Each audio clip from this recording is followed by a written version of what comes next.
नमस्कार मंडळी, आजच्या हॅलो सह्याद्रीमध्ये तुमच्यासोबत आहे मी मानसी आंबडेकर। तुम्हा सर्वांचं मी मनपूर्वक स्वागत करते। आज आपण जोडलं गेलेलो आहोत ते या तंत्रज्ञानाच्या मदतीने, पण दूरदर्शन तुमच्यापर्यंत पोहोचतोय त्याला आता अनेक वर्ष झालेली आहेत। मंडळी, बाहेर पाऊस असो किंवा कुठलाही ऋतू आम्ही तुमच्यापर्यंत पोहोचतोच आहोत आणि या दूरदर्शनच्या माध्यमातून मनोरंजन आणि ज्ञान माहिती तुमच्यापर्यंत पोहोचवली जाते। त्यालाही अनेक वर्ष झालेली आहेत। दूरदर्शनच्या सोबत खूप मोठा प्रवास केलेली व्यक्ती आज हॅलो सह्याद्रीमध्ये आपल्याला भेटणार आहे। लेखिका, निर्मात्या, स्वतः अभिनेत्री असून सुद्धा ज्यांनी पहिल्यांदा दूरदर्शनच्या सोबतीने भारतातली पहिली दैनंदिन मालिका आपल्या भेटीला आणली, त्या दामिनी मालिकेच्या लेखिका दिग्दर्शिका कांचन अधिकारी आज आपल्या सोबत आहेत। नमस्कार। नमस्कार। आजच्या कार्यक्रमामध्ये तुमच्याकडनं भरपूर काही ऐकायचं आहे आणि आपल्या प्रेक्षकांना सुद्धा तुमच्याशी प्रत्यक्ष संवाद साधता येणार आहे हॅलो सह्याद्रीमध्ये। त्यामुळे आजचा आपण विषय बघूया। आजचा विषय आहे दूरदर्शनच्या लेखिका आणि दामिनी 2.0 या आपल्या मालिकेच्या लेखिका दिग्दर्शिका कांचन अधिकारी आपल्या सोबत आहेत। त्यांचा लेखक दिग्दर्शक म्हणूनही प्रवास आपण जाणून घेणार आहोत आणि नुकताच उत्कृष्ट दिग्दर्शनासाठी त्यांना पुरस्कारही प्राप्त झालेला आहे, त्याच्याबद्दलही आपण बोलणार आहोत। तर आजच्या या गप्पांना आपण सुरुवात करूया।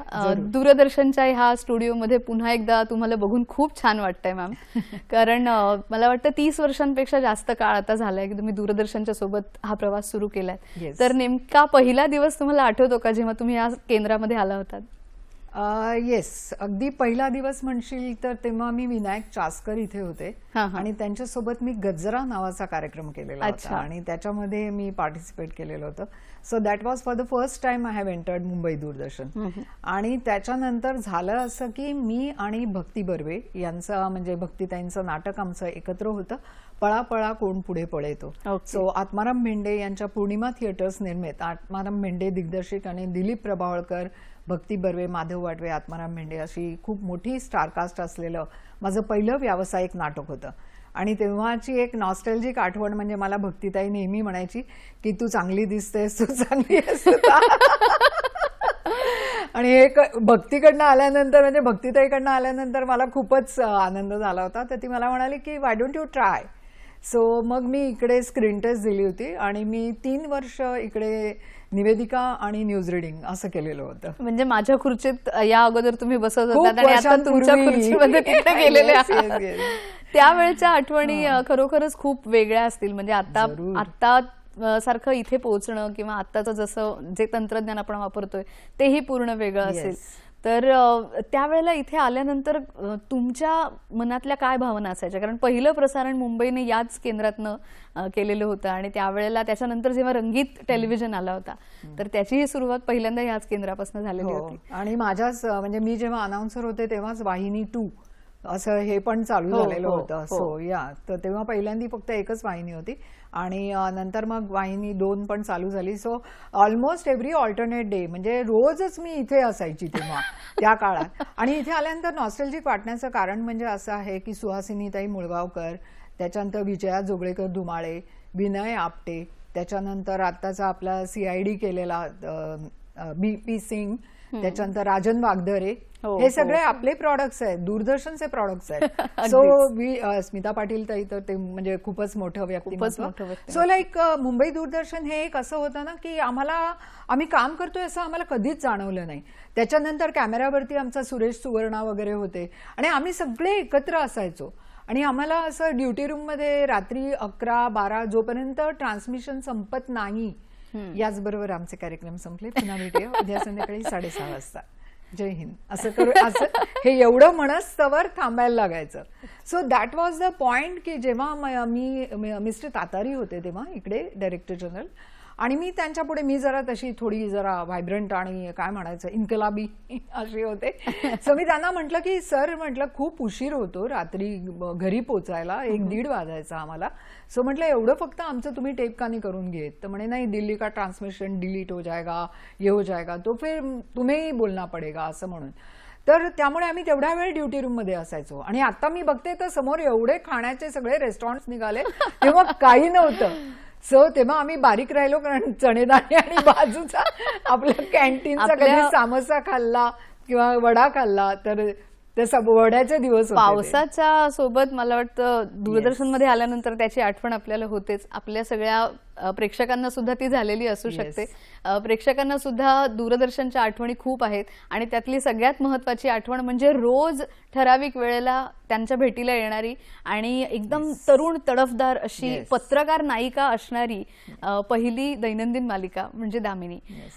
तर याच्या वेळेला तुम्हाला स्वतःमधल्या काय काय गोष्टी सापडल्या हाही एक प्रश्न आहे. आणि ही सिरियल किंवा ही पहिली दैनंदिन मालिका कशी सुरू करावी आणि त्यासाठी दूरदर्शनचीच निवड करावी किंवा सह्याद्री वाहिनीची निवड करावी असं तुम्हाला का वाटलं? मी तुला खरं सांगू का, माझा एक तर परमेश्वरावरती प्रचंड विश्वास आहे.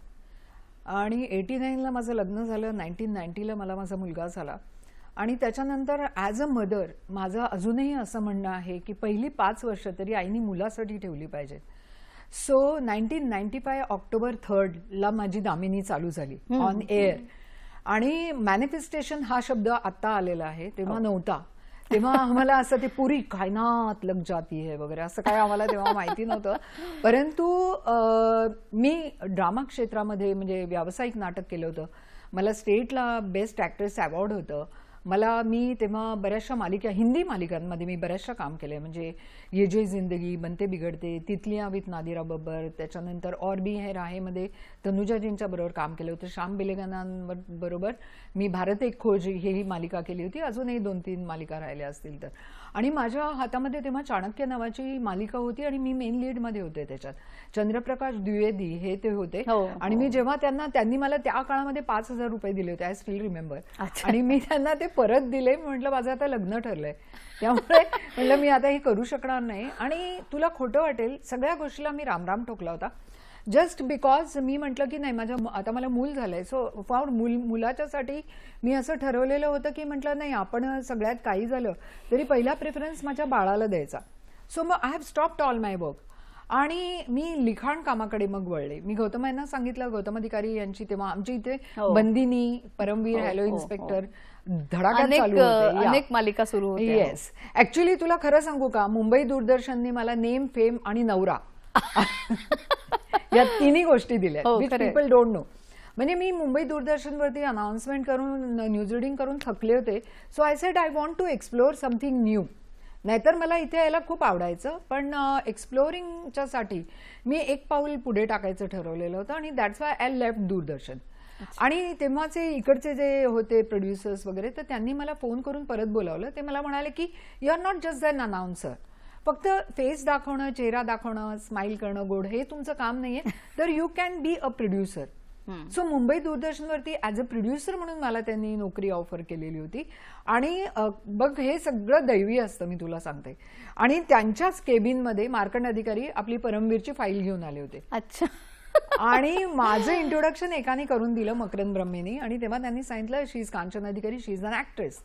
सो मला असं वाटलं, वाव, मला अधिकारी ब्रदर्सच्या सिरियलमध्ये आता काम मिळणार. आणि मी आईला पण लगेच फोन केला, आय मेंट मार्कंड अधिकारी, आणि म्हटलं मला आता मी त्यांच्या सिरियलमध्ये काम करणार आहे असं.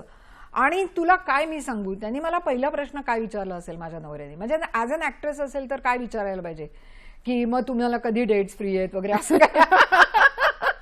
नॉर्मली असं एक्सपेक्टेड असतं ना.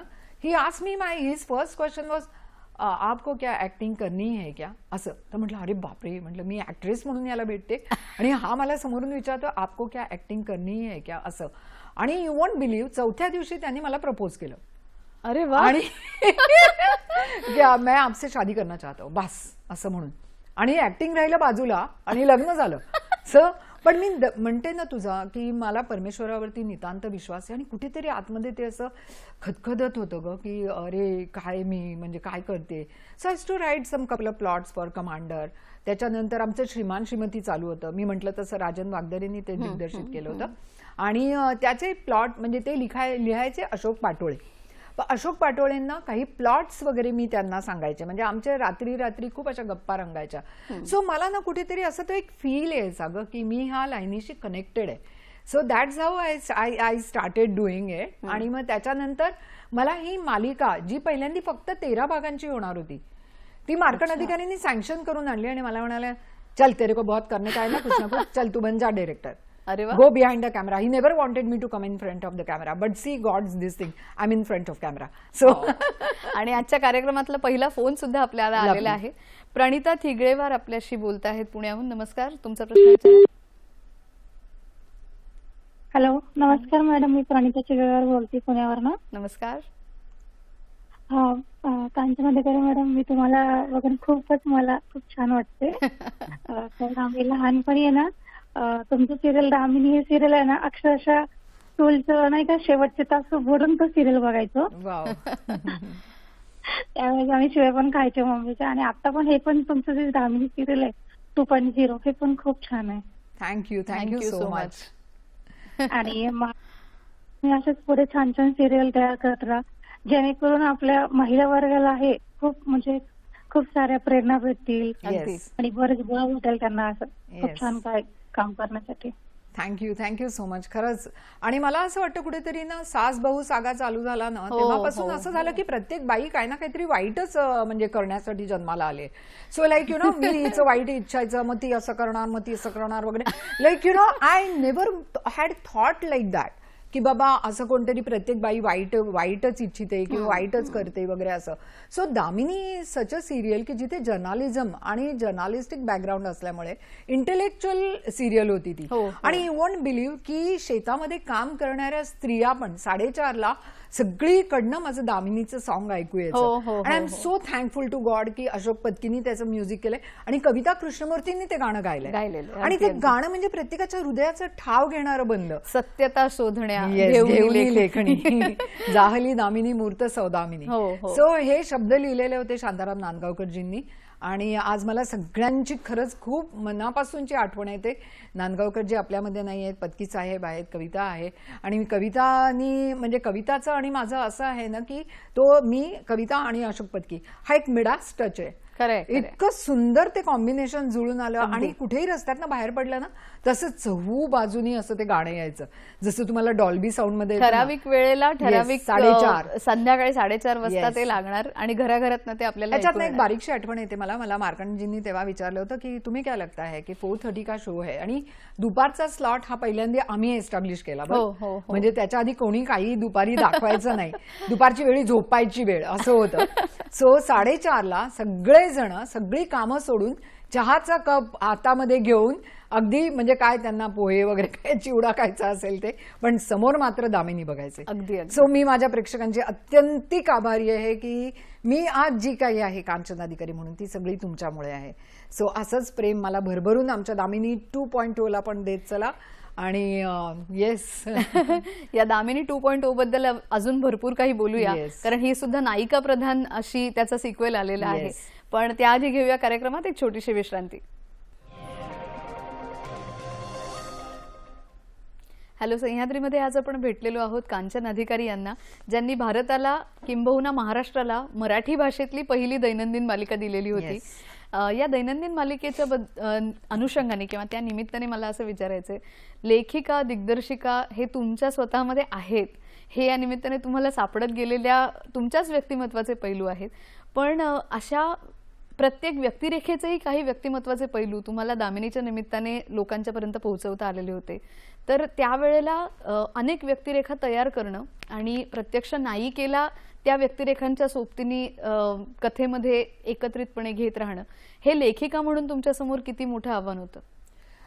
तुला मी खरं सांगू का, सगळ्यात पहिलं म्हणजे मी क्रेडिट देऊ इच्छिते माझी पहिली दामिनी प्रतीक्षा लोणकर. हो. माझी दुसरी दामिनी तिची मुलगी झालेली क्षिती जोग. आणि आत्ताची माझी दामिनी किरण पावसे. सो ह्या तिघींनी इतकं उत्कृष्ट काम केलं आणि त्याच्याचमुळे आज दामिनी लोकांच्या लक्षात राहिलेली आहे. अगदी. मी अत्यंतिक आभार मानू इच्छिते गौतम अधिकारी आणि मार्कंड अधिकारी या दोघांचे, आणि स्पेशली गौतम अधिकारींचे. कारण की तेव्हा निशिगंधा वाड पण आलेली होती, प्रतीक्षा लोणकर पण होती, अजूनही 2-3 मुली होत्या आणि त्यांच्यामध्ये सिलेक्शन करायचं होतं. सो जसं मी चेली आहे गौतम अधिकारींची, तसे आता माझे तेव्हा असिस्टंट जे होते ते आता माझी दामिनी डिरेक्ट करत आहेत. आता विठ्ठल डाकवेंनी पहिले काही एपिसोड्स केले, आता योगेश तांबडे तो करतो आहे. आणि खरंच सांगते, दिवस बघत नाहीत, रात्र बघत नाहीत, पाऊस बघत नाही, पाणी बघत नाही, काही बघत नाही, जे मी त्या काळामध्ये केलेलं होतं. कारण माझं पहिलं शूटिंग मला आठवतंय, आम्ही SL स्टुडिओला केलेलं होतं. आणि लांब लचक मी अशी ट्रॉली लावलेली होती ज्याच्यामध्ये कुलदीप पवार आणि विजय कदम असे दोघंही नाही आहेत. खरं तर इथे आज बरेचसे जण आहेत, पहिल्या दामिनीतले जे नाही आहेत त्यांचा मी इथे छोटासा उल्लेख करते. कोणाचं नाव राहिलं माझ्याकडनं तर मला माफ करा. रमेश भाटकर आज आपल्यामध्ये नाही आहेत, अविनाश खर्शीकर आज आपल्यामध्ये नाही आहेत. आणि रमेश भाटकर आणि कुलदीप पवार हे म्हणजे माझ्या घरातलेच होते अगं. म्हणजे every night they all use to be there at my place. So इतक्या नोस्टॅल्जिक आणि अशा छान छान आठवणी आहेत ना माझ्या की तेव्हा गौतम यांनी मला सांगितलेलं होतं, प्रतीक्षाचा चॉईस त्यांनी केलेला होता आणि ते मला म्हणाले, देखो कांचन, दामिनी ये जर्नलिस्ट है तो उसकी आंखों में फायर होना चाहिए. अच्छा. आणि हे त्यांचे शब्द, आज ते आपल्यामध्ये नाही आहेत, पण हे त्यांचे शब्द मला किरण पावसेचं जेव्हा मी सिलेक्शन केलं, सगळ्यांचं सिलेक्शन करायला म्हणजे आम्ही ऑडिओ हे टेस्ट घेतली, स्क्रीन टेस्ट घेतली आणि मला किरण पावसेमध्ये ती दामिनी दिसली आणि मला नेहमी मला बॅक ऑफ माइंडमध्ये गौतम यांचे शब्द ते येत होते की Damini is a fire. So Damini म्हणजे वीज, दामिनी म्हणजे आकाशात लखाकणारी वीज. सो ती तिच्या डोळ्यात फायर पाहिजे. शी इज अ जर्नलिस्ट. सो त्यामुळे अशी मुलगी चूज केली पाहिजे. सो ते मला ह्या वेळेला पण मला ते सगळं उपयोगी पडलेलं आहे. मी प्रत्येक शॉट घेणार. That was my first directorial venture. आणि एवढ्या सगळ्या Priya Tendulkar was my the best friend. म्हणजे आमचा इतकं आम्ही क्लोज होतो की रोज रात्री 2 वाजता आमचा फोन एकमेकांशी बोलता बोलता कधी गळून पडला आम्हाला कळायचं नाही. आणि she was that close to me. आणि शी वॉज म्हणजे त्यावेळेला ती द स्टार होती, रजनी वगैरे ते. आणि फक्त एक फोन कॉल माझा तिला की प्रिया आय वॉन्ट यू. आणि तिने मला एकच प्रश्न टाकला. मला म्हणाली, तू स्वतः तिथे 2 पायावर उभं राहून काम करणार असलीस तरच मी येणार. अच्छा. आणि मी म्हटलं येस, मी 2 पायावर उभं राहून मी स्वतः दिग्दर्शन करणार आहे, मी स्वतः सगळं करते. आणि then there was no looking back. म्हणजे आणि खरंच सांगते तेव्हा सगळेजण आपापले कपडे वगैरे पण घेऊन यायचे. तिचा तर जोक मला अजूनही आठवते. मला म्हणाली, कांचन दामिनीच्या शूटिंगला येते ना तेव्हा मी अशी 2 अख्ख्या साड्यांची बोचकी घेऊन येते. आणि she was having a fabulous sense of costumes. म्हणजे तिचं स्वतःच तेव्हा ती बुटीक वगैरे चालवायची. तर ती मला म्हणायची, आजूबाजूच्या लोकांना वाटतं मी घर सोडून चालले की काही तेवढं. आणि seriously she use to get all her clothes आणि हे ते. आणि काय सांगू, इतके मजेचे दिवस होते. शरद पोंक्षे, आनंद अभ्यंकर आज आपल्यामध्ये नाही आहेत. शरद पोंक्षे, आनंद अभ्यंकर, प्रतीक्षा लोणकर हे यांचं ज्वालामुखी नावाचं तेव्हा ते म्हणजे प्रिंट मीडियामध्ये ती होती. तेव्हा ते म्हणजे रोजचं वर्तमानपत्र येतं तसं होतं. आणि आता आपण तिला चॅनलमधली दाखवलेली आहे. येस. या बदलांना सुद्धा आपण म्हणजे आपल्या चर्चेमध्ये घेऊच या. पण आता आपल्या कार्यक्रमामध्ये फोन आलेला आहे. मंगल आपटे आपल्याशी बोलतायत पुण्याहून. नमस्कार. हॅलो. खूप छान. आणि त्याचं जे टायटल सॉन्ग आहे ते खूप छान होतं. आणि बंदिनी आणि दामिनी या मालिका परत परत बघायच्या वाटतात. आणि आपल्याला त्या अडचणी किती आल्या ते मला सांगायचं होतं, फक्त विचारत होतं. बंदिनी मालिका तर खूपच छान. आणि ही पण आपली मालिका दुसरी पण चांगली आहे, दामिनी. तर त्या बाबतीत आपण मार्गदर्शन काय करू शकाल? आणि बंदिनीचा ही मालिका असं मला वाटतं परत. बंदिनी सारखी मालिका येस परत. आता मी इथे सांगते, आपले जे इथे डायरेक्टर जनरल आहे त्यांना सांगते की मला बंदिनी मालिका परत करायला चान्स द्या म्हणून. आणि अडचणी मी तुम्हाला खरं सांगू का, अडचणींवरती मात करत पुढे जायचं असतं. जसं मी तुला सांगितलं, प्रिया माझी खूप चांगली मैत्रीण होती, त्याच्यामुळे येणं जाणं होतं. त्यामुळे विजय तेंडुलकरजींचं मला एक वाक्य आठवतं. त्यांनी मला पाठीवरती अशी शाबासकी दिली होती आणि त्यांनी मला हे सांगितलेलं होतं की अडचणींवरती स्वार व्हायला शिकायचं. अगदी. What a thing. मला आता बोलताना पण अंगावरती असा काटा येतो दररोज. सो हे जे अशा तऱ्हेचे जे आम्हाला गुरु लाभले, अशा तऱ्हेचे जे आम्हाला लोक लाभली, माझ्या I was always surrounded by all big shots. म्हणजे लिटरसी म्हणा, तुम्ही नाट्य म्हणा, नृत्य म्हणा, संगीत म्हणा, ह्या सगळ्या ह्याच्यामध्ये मी अशी जेव्हा आले ना तेव्हा मला म्हणजे माझा आनंद गगनात मावत नाही. आमच्या पिढीतल्याही अनेक जणांना आता असं वाटतं की जे आम्ही आता शिकतो आहोत त्याचा सिलेबस तुम्ही तयार करत होता. So sweet, so touched really. कारण आता खूप वेगळं तंत्रज्ञान आपण वापरतो, पण त्यावेळेचे मोठे कॅमेरे किंवा त्याच्यासाठी लागणाऱ्या फिल्म्स, मग त्याची उपलब्धता, त्याच्यानंतर ते सगळं पुन्हा त्याचं टेलिकास्ट होणं. आता तुला सांगते, पहिल्यांदा होतं ते हाय बँड होतं.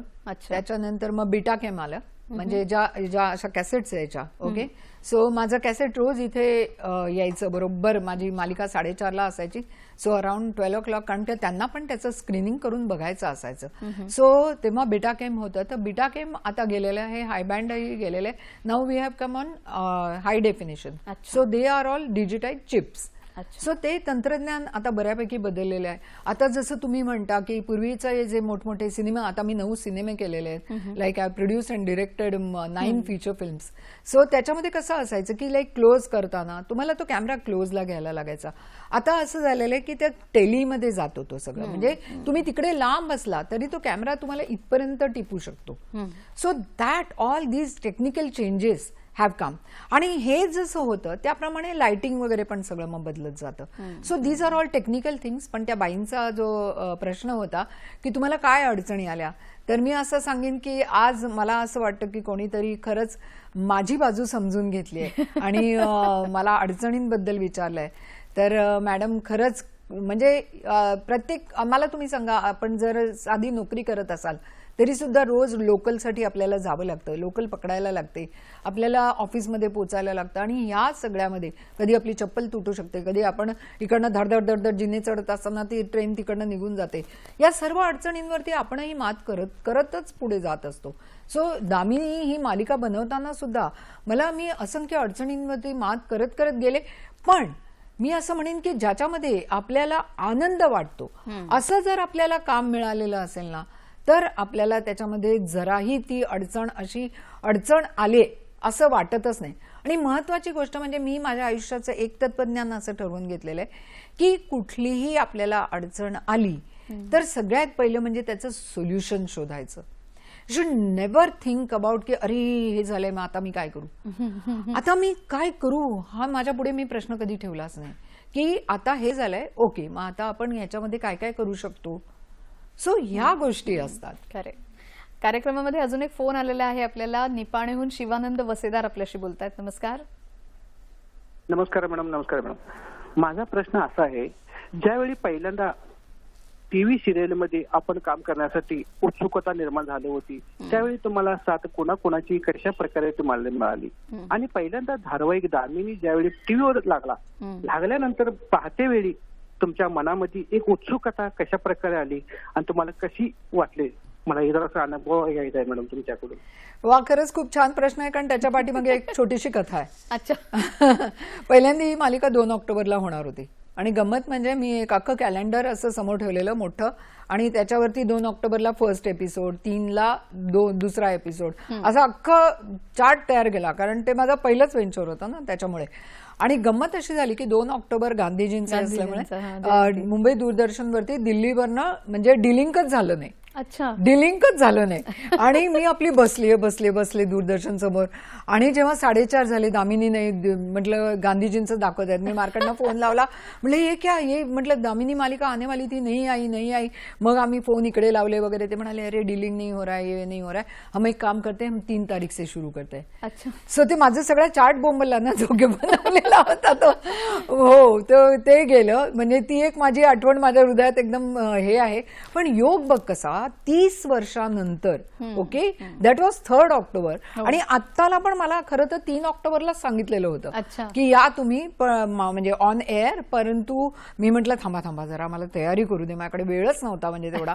तर आणि डेली यायचं म्हणजे इट्स लाईक तुमच्या घरी कसं सकाळी तुम्ही उठल्यानंतर एक वर्तमानपत्र येऊन पडलेलं असतं, तसं मला माझं कॅसेट इकडे येऊन पडलेलं पाहिजे ना. सो त्यामुळे ते सगळं हे करेपर्यंत मला थोडा वेळ मी त्यांच्याकडनं मागून घेतला.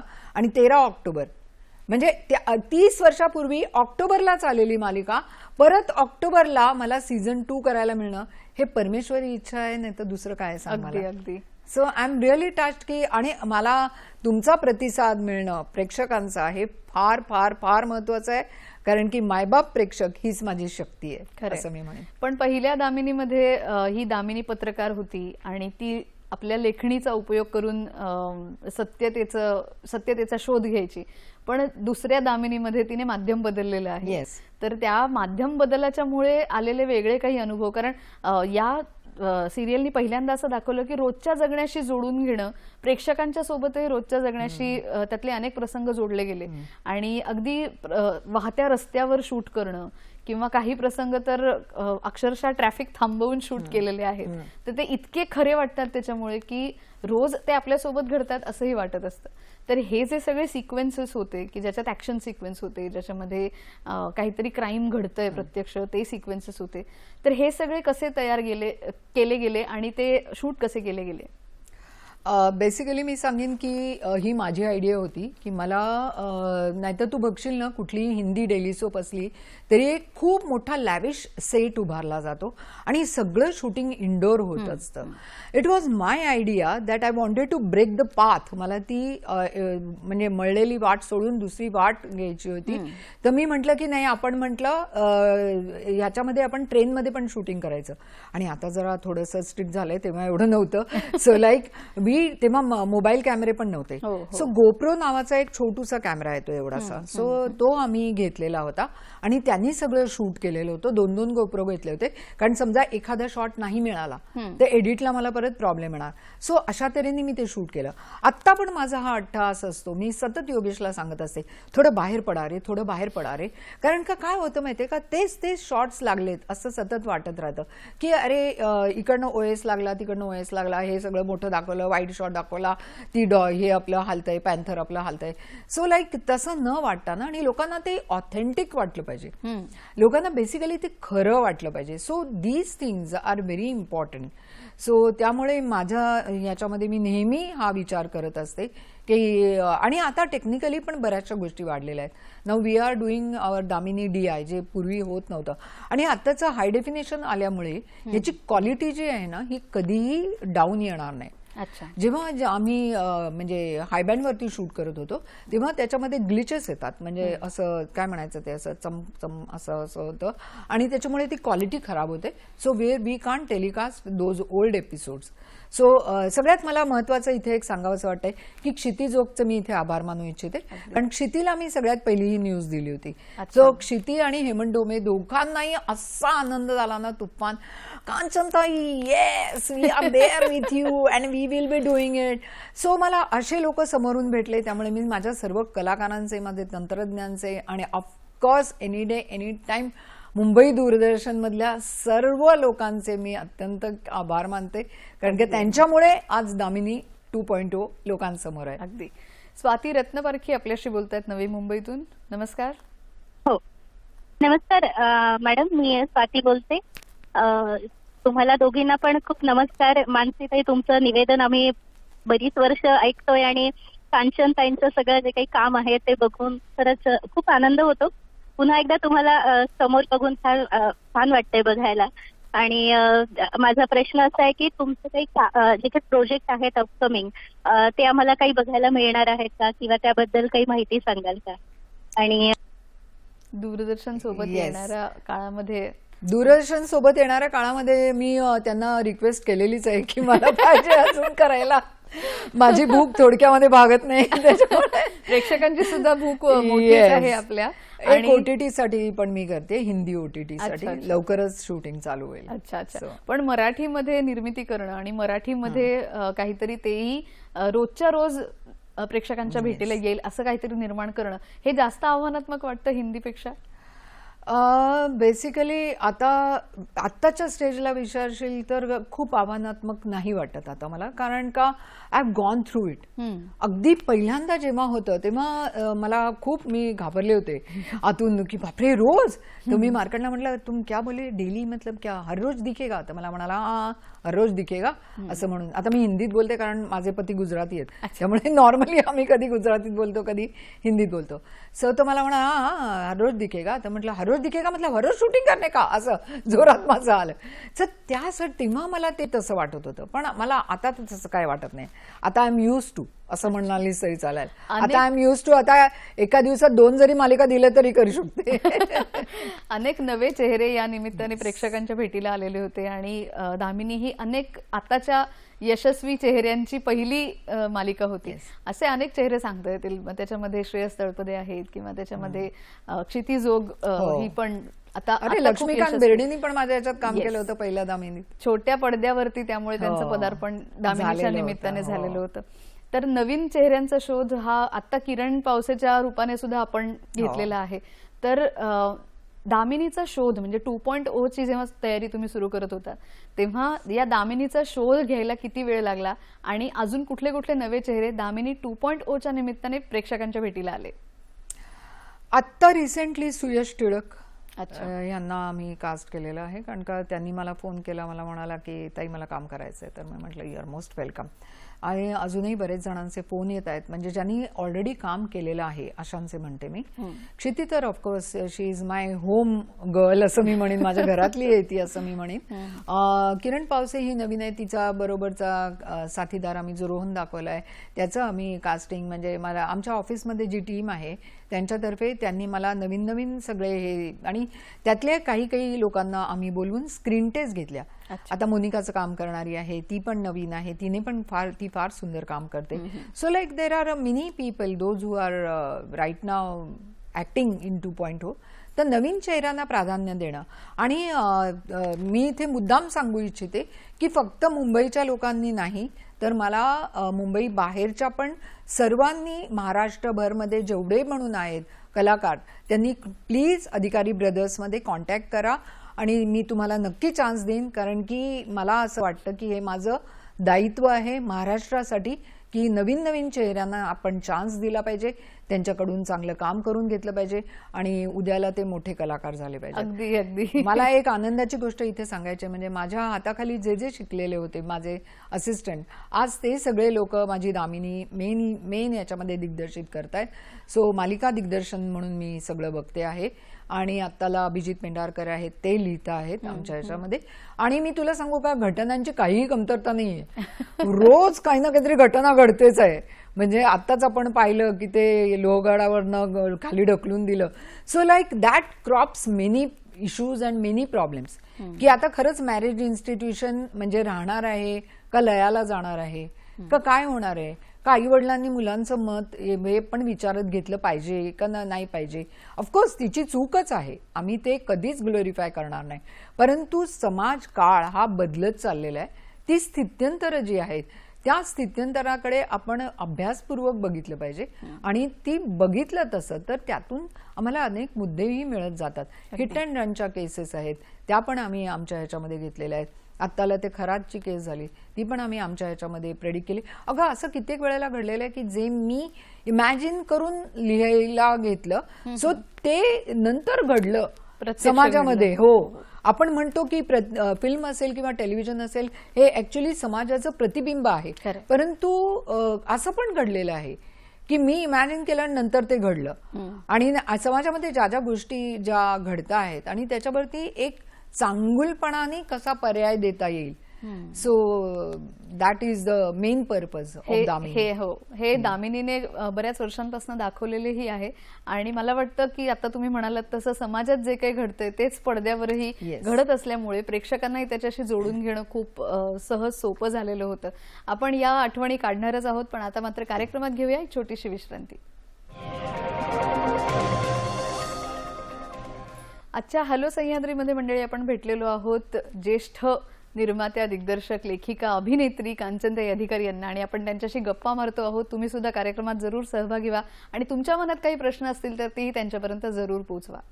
माझ्या मनात असा प्रश्न आहे ताई की आता तुम्ही त्यावेळेला जेव्हा ही दामिनी केलेली होती त्यावेळेला तुम्ही एक महिला निर्मात्या होतात आणि आत्ताच्या काळामध्ये महिला निर्मात्या असणं, महिला दिग्दर्शक असणं ह्याची सवय झालेली आहे, पण त्या काळामध्ये ते खूप नवीन असेल. तर एक महिला म्हणून निर्मिती करत असताना काही अडचणी जाणवल्या का आणि त्याच्यावरती मात करणं कसं होतं? बेसिकली दामिनीच्या बाबतीत मी असं म्हणेन की निर्माते अधिकारी ब्रदर्स होते. ज्या मी फिल्म्स केल्या त्या सगळ्याची निर्माती मी आहे, म्हणजे पैसा पण माझा आहे, अधिकारी ब्रदर्सचा नाही आहे. सो लाईक निर्मात्याकडे पैसा असणं फार गरजेचं असतं.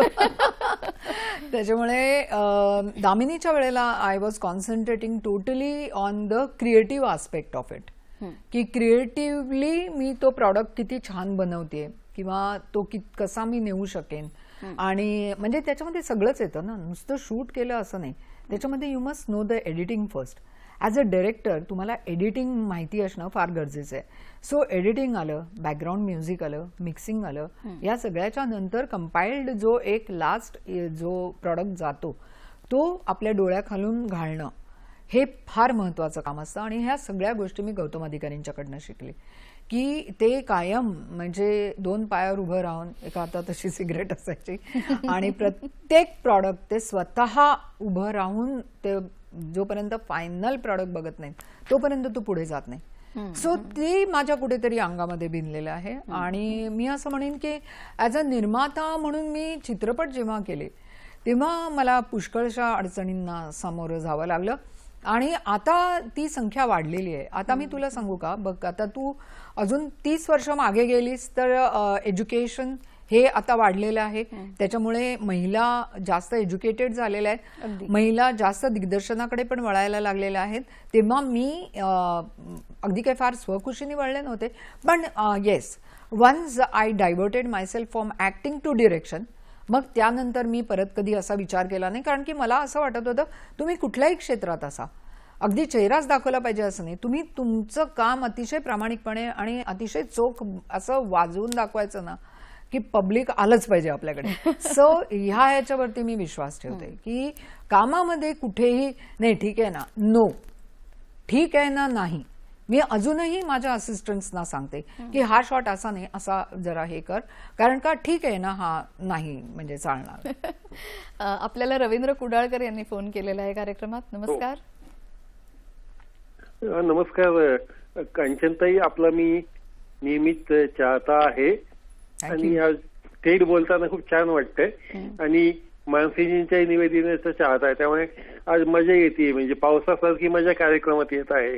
इतके छान तुम्ही कांचनताई माहिती देत आहात. माझे 3 प्रश्न आहेत कांचनताईंना. पहिला प्रश्न माझा असा आहे की तुम्ही हे इतकं मोठं कार्य करताना एखाद्या मान्यवराने, मोठ्या मान्यवराने दिलेली दाद मला ऐकायला आवडेल. दुसरं असं की तुम्ही अनेक कलाकारांसोबत काम केले, तर एखाद्या कलाकाराबद्दलचा इंटरेस्टिंग किस्सा जो तुम्हाला आयुष्यभर लक्षात राहिलाय असा ऐकायला आवडेल. आणि तिसरा प्रश्न खूप महत्वाचा, इतके वर्ष तुम्ही दूरदर्शनला काम केलं, यातनं एक ओळख मिळाली, तर ही ओळख तुम्ही कशी एन्जॉय करताय? पैसा, प्रसिद्धी, कामाचं समाधान, या 3ही गोष्टी त्यात येतात. मग याकडे कसं पाहता? धन्यवाद.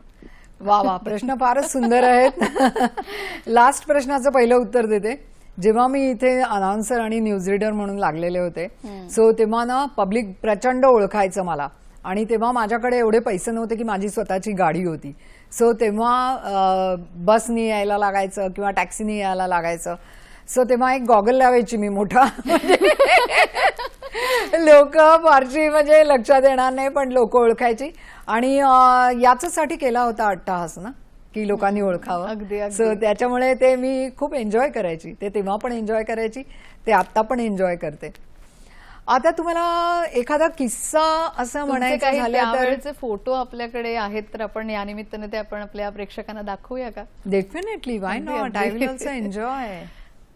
आता नुकतंच दामिनी 2.0 या सिरियलसाठी उत्कृष्ट दिग्दर्शनाचा पुरस्कार त्यांना मिळालेला होता सांस्कृतिक कला. माझ्या असिस्टंटला तो मिळाला, विठ्ठल डाकवे. ओके, तर त्यांनी तो स्वीकारलाय कारण त्यांनीच केलेलं होतं. I am there now as a मालिका दिग्दर्शिका, कारण मी तिथे जाते, मी ते सगळं सेटअप लावते कम्प्लीट. त्याच्यानंतर लिखाण काय लिहिलं जाते आणि ते पुढे काय जाते. तुम्हाला एखाद्या मान्यवरांनी याच्यासाठी दाद दिली का आणि ती दाद त्यांना ऐकायची? येस, मान्यवरांची दाद म्हणण्यापेक्षा मी इथे तुम्हाला एक गोष्ट सांगू इच्छिते की आज आपल्यामध्ये सुलोचना दिदी नाही आहेत, पण दिदी ह्या मराठी चित्रपट असो, मराठी मालिका असो, काही असो, दिदींचा फोन कायम यायचा. सो मला आजही गुजबम्स येत आहेत, कारण दिदींचा फोन येणं हे मला वाटतं मला सर्वोच्च मान आहे. सुलोचना दिदी या व्यक्तीचा मला फोन येणं, आणि खूप सुंदर काम करतेस तू कांचन, असंच करत राहा, अशी एक प्रेमळ थाप मिळणं. विजय तेंडुलकर आहेत, त्यांची अशी प्रेमळ थाप मिळणं. बाकीचे तर सर्व कलाकार वगैरे हे ते मंडळी होतीच, परंतु सगळ्यात महत्वाचं मी असं म्हणेन की तुम्ही मायबाप प्रेक्षकांनी मला जे प्रेम दिलं ते प्रेम मी कधीच विसरणार नाही. आणि असंच प्रेम माझ्या दामिनी 2.0 ला देत चला. मंडे टू फ्रायडे 7:30 मुंबई दूरदर्शन नक्की बघा. वास्तवाकडे परत आणणारी ही दैनंदिन मालिका असं आपल्याला म्हणता येईल की बातम्या आधी आपल्याला वास्तवात आणतात आणि त्यानंतर ही मालिका तिच्या स्वरूपातून किंवा तिच्या कथेतून पुन्हा आपल्याला वास्तवाशी जोडून आणते. पण मराठी प्रेक्षकांना मराठीच भाषेमधून म्हणजे त्यांच्या स्वतःच्या भाषेमधून असं एक प्रबोधनात्मक मनोरंजन मिळावं, म्हणजे ज्याला आपण एज्युकेटिव्ह एंटरटेनमेंट म्हणू शकतो, ते मिळावं याच्यासाठी कायम कृतिशील असणारे फार कमी निर्माते आहेत. त्याच्यापैकी तुमचं एक नाव घ्यायला पाहिजे. थँक्यू. पण या गोष्टीबद्दलचं जे तुमचं हा आग्रह आहे की त्याच्यात प्रबोधनात्मक काहीतरी असायला पाहिजे, हा आग्रह कायम ठेवणं चित्रपटांचं कथानक लिहिताना किंवा इतर फॉर्मॅट हाताळताना हे पण तुम्ही कसं जमवता, हा माझा प्रश्न आहे. मी तुला सांगू का, चित्रपट हा थोडा व्यावसायिक भाग पडतो, त्यामुळे तिथे जास्त करून एंटरटेनमेंट अँड एंटरटेनमेंट हा फॉर्म्युला वापरला जातो. आणि ऑफकोर्स मालिकेमध्ये पण एंटरटेनमेंटचा एखादा ट्रॅक हा ठेवायलाच लागतो, नाहीतर माणसं बोर होऊन जातील.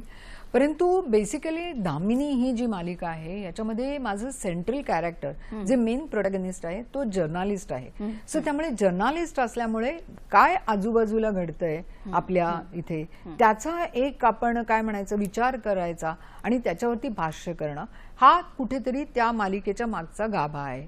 सो त्यामुळे ह्या मालिकेच्या बाबतीत बोलायचं झालं तर ती सासू सुनेला कशी छळेल किंवा सून सासूला कसं म्हणजे मीला कसं वरचढ ठरीन आणि मग ते नेहमीचेच अगदी एक्सप्रेशन देखती हूं मैं वगैरे असं तसं, तर हे असलं काही मला करायला आवडणार नाही, कारण की त्याच्यामध्ये काही क्रिएटिव्हिटी आहे असं मला वाटत नाही. आणि मी तुला एक गोष्ट सांगते की मराठीमध्ये एज्युकेशनचा जो रेट आहे तो जास्त आहे, जसं केरळामध्ये आहे. सो इथे माणसं एज्युकेटेड आहेत, मराठी माणूस हा एज्युकेटेड आहे आणि त्यामुळेच हा असा विषय लोकांना आवडला. कारण जर एज्युकेशनचा जर रेट जो आहे तो महाराष्ट्राचा खाली असता तर तो आवडला नसता. आज मला इथे आनंदानं सांगावं असं वाटतं की मुंबईमध्ये कुठलाही 10वीला पहिला येत नाही, परंतु लातूरमधनं मात्र कायम येतो. ह्या गोष्टीकडे आपण लक्ष दिलं पाहिजे. So you should never under estimate interior of Maharashtra. मला सगळ्यात जवळचं काय असेल तर इंटिरियर ऑफ महाराष्ट्र, कारण तिथे माझी लोक आहेत आणि ती माझी लोक माझी दामिनी बघतात आणि ती एज्युकेटेड आहेत. आज मी तुला सांगते की आयपॅड जे इथे वापरलं जातं ज्याच्यामुळे आपण ग्लोबली एवढे क्लोज आलेले आहोत आणि ही सगळी जी मंडळी आहेत ना, म्हणजे मी आत्ताला पिक्चर केला तेव्हा श्रीवर्धनमधनं एका मुलाला मी पिकअप केलं आणि त्याला माझ्या चित्रपटात रोल दिला. तो यूट्यूबर आहे आणि तो स्वतः एक स्टोरी क्रिएट करतो आणि 20 मिनिटाचं स्वतः शूट करून एडिट करून अपलोड करतो. असं आहे की इंटिरियर ऑफ महाराष्ट्रामध्ये खूप अशी एज्युकेटेड आणि खूप टॅलेंट भरलेलं आहे आणि त्याला पुढे आणणं हे कुठेतरी माझं कर्तव्य असं मला वाटतं. अगदी. आणि त्यामुळेच मला वाटतं महाराष्ट्रभरामध्ये सगळीकडे दामिनी पाहिले जाते. आणि आता तर 2.0 हे जे त्याचं व्हर्जन आहे हे वेव्ज OTT या आपल्या प्लॅटफॉर्मवर सुद्धा पाहता येतं. त्यामुळे ते भारतातच नाही तर भारताच्या बाहेर सुद्धा जिथे मराठी प्रेक्षक आहेत त्यांच्यापर्यंत मराठीमधलं मनोरंजन दामिनी 2.0च्या माध्यमातून पोहोचू शकतं. या सगळ्या प्रवासामध्ये तुमच्या घरच्यांच्याकडून तुम्हाला कसा पाठिंबा मिळाला हे मला खूप अधोरेखित करायचंय, कारण अशा अनेक मुली आहेत की ज्यांना या क्षेत्रात यायचंय पूर्ण वेळ आणि तरी सुद्धा यातल्या सगळ्या आव्हानांच्यामुळे अडचणींच्यामुळे त्यांना घरून कुठेतरी थांबवलं जातंय, रोखलं जातंय. तर मला म्हणजे तुम्ही जेव्हा तुमची कारकीर्द सुरू केली त्याला 40 वर्ष होऊन गेलेत, पण तेव्हाच्या काळामध्ये सुद्धा तुम्हाला पाठिंबा मिळत गेला आणि तो आतापर्यंत कसा येत राहिला त्याच्याबद्दल थोडं सांगा. तुला खरं सांगू का, एव्हरीथिंग रिक्वायर्स श्रद्धा आणि सबुरी. अच्छा. सो पेशन्सनी राहणं आणि स्वतःवरचा विश्वास, आत्मविश्वास याला प्रचंड आपल्याला ठेवायला लागतो. 24 तास दिवस रात्र तुमच्या डोक्यामध्ये तेच विचार तुम्हाला ठेवायला लागतात. जेव्हा मी जेव्हा ॲज अ स्ट्रगलर म्हणून सुरुवात केलेली होती तेव्हा मी छबिलदासमध्ये आम्ही आविष्कार संस्थेमध्ये तिथून मी सुरुवात केलेली होती. सुलभा देशपांडे, अरविंद देशपांडे, रोहिणी अटंगडी, जयदेव अटंगडी यांच्या हाताखाली. तिथे आम्ही काही प्रायोगिक नाटकांमध्ये काम केलं. त्याच्यानंतर मला स्टेट अवॉर्ड मिळालं. त्याच्यानंतर मी व्यावसायिक नाटकात आले. त्याच्यानंतर मला पिकअप केलं गेलेलं हिंदी सिरियलमध्ये. हिंदी सिरियलमधनं मला म्हणजे मी जेव्हा मार्कंडशी लग्न केलं तेव्हा मला राजश्री प्रोडक्शनकडनं हिंदी पिक्चरची ऑफर होती. अच्छा. But no, I decided no, I am going to get married means I am going to get married. After marriage मी म्हणेन की 4 ते 5 वर्ष मी काही केलं नाही. मला असं वाटतं की प्रत्येक आईने आपल्या मुलाला जन्म देताना, मुलगा सांगायला येत नाही मला जन्म दे, तुम्ही देताय जन्म, so it's your job, it's your responsibility rather, की तुम्ही त्याचं अपब्रिंगिंग चांगलं केलं पाहिजे. जोपर्यंत त्याला असं बोलता येत नाही की आई मला भूक लागली आहे, मला खायला दे, मला अमुक आहे, मला तमुक आहे, तोपर्यंत तुम्ही लक्ष दिलं पाहिजे. आणि बेसिकली जेव्हा तो शाळेत जायचा, जेव्हा तो मॉन्टिसरीत जायला लागला, तेव्हा मला जे काही 3-4 तास मिळायचे, तेव्हा मी आमच्या एडिट रूममध्ये बसून गौतम अधिकारी यांनी केलेलं सगळं जे काही होतं म्हणजे शूटिंग, ते सगळं त्या स्कूल्सवरती बघायची मी. आणि तिथून मी हळूहळू करत शिकत गेले. सो जो शिक्षणाचा माझा ग्रोथ होता तो सिरियस होता आणि आय वॉज व्हेरी सिरियस. मला असं वाटतं की जेव्हा तुम्ही सिरियस असताना तुमच्या कामाविषयी, तेव्हा समोरचा माणूस पण तुम्हाला साथ देतो. So that's how I got the साथ of Adhikari brothers and God is been kind. अगदी खरी गोष्ट आहे आणि दूरदर्शन सोबत तुमचा प्रवास हा असाच सुरू राहावा अशा आपण खूप सदिच्छा व्यक्त करूया. आजच्या कार्यक्रमात तुम्ही सहभागी झालात त्यासाठी खूप खूप मनपूर्वक धन्यवाद. आणि सह्याद्री वाहिनीवरच्या दामिनी 2.0 या मालिकेमधून लेखिका, दिग्दर्शिका, निर्माती म्हणून पुन्हा एकदा तुम्ही सगळ्या प्रेक्षकांना भेटणारच आहात. मंडळी, या कार्यक्रमामध्ये आमच्या झालेल्या गप्पा तुम्हाला कशा वाटल्या ते आम्हाला जरूर कळवा. तुमच्या प्रतिसादाची, तुमच्या प्रतिक्रियांची आम्ही वाट पाहत असतो. त्यासाठी समाज माध्यमांचंही तुमच्याकडे पर्याय आहे. पण आता मात्र वेळ झाली आहे कार्यक्रमात इथेच थांबण्याची. एज्युकेटिव्ह एंटरटेनमेंट म्हणजेच प्रबोधनात्मक शिक्षण आणि मनोरंजन एकत्रितपणे आपल्याला देणारी सह्याद्री वाहिनी आहे आणि त्याच्यावरच्या अशाच काही निर्मितीसह पुन्हा तुम्हाला भेटत राहू. हॅलो सह्याद्रीमध्ये आपण पुन्हा भेटूया. तोपर्यंत पाहत रहा डीडी सह्याद्रीचे कार्यक्रम.